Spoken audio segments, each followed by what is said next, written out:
daži jautājumi būs. Nu, pirmkārt, kāda ir sajūta dzirdēt tik daudz aplausus? Kolosāli.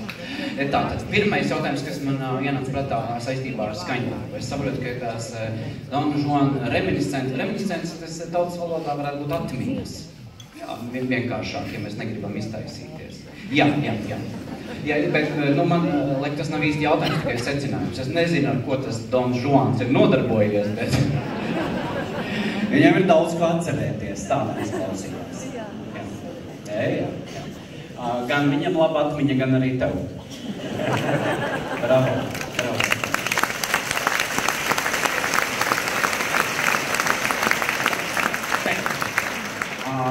Ja es visu pareizi saprotu, tad tu arī esi daļa no Galants talantu ģimenes. Un es gribētu saprast, ko tas nozīmē būt tajā ģimenē. Kā tas izpaužās praktiski? Kas tas ir? Tu tiec silti sagaidīts. Jā. Šatad spēlē. Šatad spēlē kur? Dzintara koncertu zālē, piemēram. Jā, pa brīvajiem vakariem. Bet vispār jau ir tā, ka daudz tās ģimenes, uz kuru valsts tu aizbrauc, tur ir priekšā jauna ģimene. Un katrā valstī katri jauni koncertu organizatori.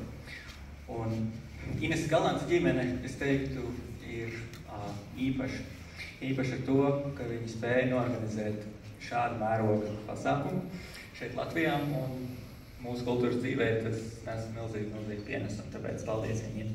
Ar šādu mērogu saikni